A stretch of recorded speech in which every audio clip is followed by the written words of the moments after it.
Video ya, ada seorang Kristen ortodok, orang bule ini, orang barat. Dia mengatakan begini, kalau saya harus bertaruh, saya akan bertaruh kepada agama Islam. Kenapa? Karena Islam itu bukanlah agama yang toleransi. Jadi kekristenan itu saking penuh kasihnya, dia mentoleransi banyak hal. Sehingga kekristenan itu seakan-akan tidak punya sikap to stand for what they believe. Jadi nggak punya keberanian untuk berdiri ya di atas ya, tidak di atas tidak. Saya kasih Anda contoh, LGBT. Ketika kalau kita mentoleransi atas nama kasih, betul kita mengasihi orangnya. Tapi kita harus terus berdiri untuk stand for apa yang the Bible say. Kalau kita tidak membela iman kita tidak berpegang pada Alkitab kita, dan kita atas nama negara demokrasi, apa yang masyarakat komunitas agama-agama Kristen lakukan? Toleransi. Di Amerika itu dulu setiap hotel, setiap sekolah itu mereka melakukan pembacaan Alkitab. In the name of toleransi mereka melakukan. Kenapa kita harus membaca Alkitab? Mereka mulai mencabut ini, dan itu negara mulai kacau di situ. Kenapa? Toleransi. Orang yang terlalu banyak toleransi artinya dia tidak berdiri pada apa yang dia benar-benar percayai. Kalau makanya dikatakan ya, ketika di Prancis orang menjualkan lukisan tentang Yesus itu macam-macam ya. Wah, Yesus dihina, Bunda Maria dihina dan sebagainya. Orang Kristen tuh kok santai saja. Tapi coba Anda lakukan itu kepada Muhammad, kalau Anda tidak langsung ditusuk pisau di tengah jalan. Nah, yang harus kita contoh dari saudara-saudara Muslim kita apa? They really believe, walaupun apa yang mereka percaya itu salah, mereka benar-benar membelanya loh teman-teman. Mereka benar-benar believe. Bahkan mereka mengatakan sekalipun itu dongeng ada di dalam Al-Quran kita, but we believe in it. And they stand for it. Mereka membela iman mereka mati-matian. Lalu apa yang orang Kristen lakukan, teman-teman? Apa yang kalian lakukan? Janganlah begitu, Bu Sofiato. Saya melihat ya, ada banyak pendeta juga Romo, dan ada banyak orang-orang Kristen mengatakan, nggak usahlah begitu-begitu, ngapain, biarin aja. Ya, kenapa?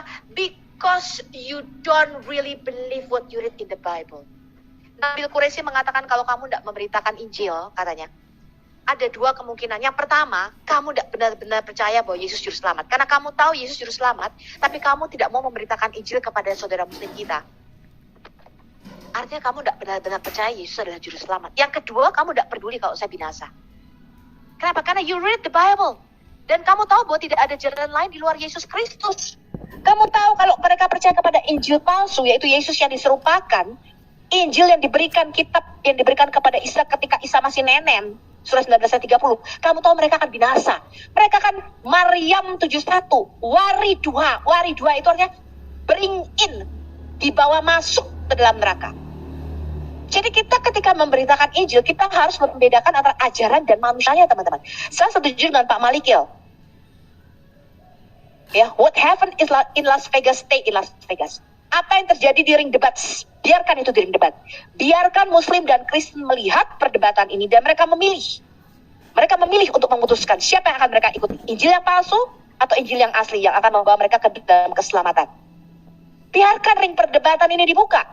Kenapa? Karena tadi saya sudah katakan, selama Islam itu masih menganggap nabi-nabi yang ada di dalam Alkitab masih nyantol ke iman Kristen, perdebatan ini gak akan pernah selesai, never finished. Karena Islam itu diciptakan tadi, teman-teman. Dia diciptakan, Quran itu untuk menentang pondasi dasar iman Kristen. Yang ditentang mereka itu 3. Ketuhanan Yesus, bahwa Yesus bukanlah Allah, dia bukanlah anak Allah, padahal itu pondasi iman Kristen. Dia menentang kematian Yesus di kayu salib bagi dosa kita. Mereka, they want to pay their sins themselves. Mereka mau membayar sendiri dosanya di neraka. Dan yang ketiga, mereka menentang kebangkitan Yesus yang merupakan inti pokok kekristenan. Gereja lahir, saya katakan, bukan dari kitab Injil yang diturunkan kepada Isa. Gereja itu lahir dari kematian dan kebangkitan Mesias. Ini yang mereka serang. Nah, ketika iman kita itu dibalikkan, Kristen bilang apa?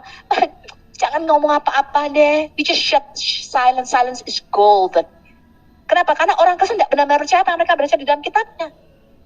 Kamu tidak benar-benar mengimani apa yang kamu baca di dalam kitabmu.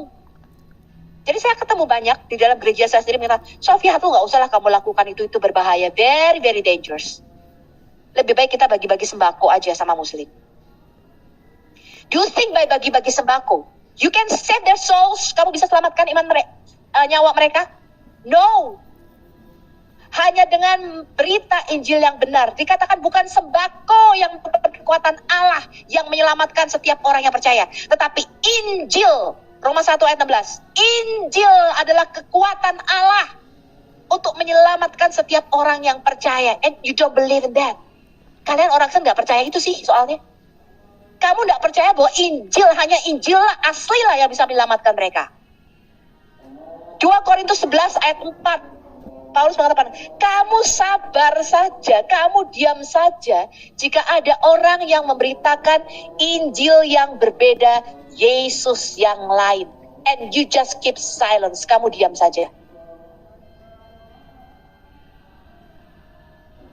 Paulus berapologetika, teman-teman. Dia melakukan pembelaan imannya. Pada waktu itu belum ada Islam. Saya rasa pendebat pertama, apologetika pertama adalah Yohanes Damaski dan Abdul Masih Al-Kindi. As far as I know, yang tercatat, yang tertulis. Jika pada waktu ada Islam, apakah Anda pikir Rasul Paulus akan diam saja, teman-teman? Tidak, Bu. Tidak. Halo?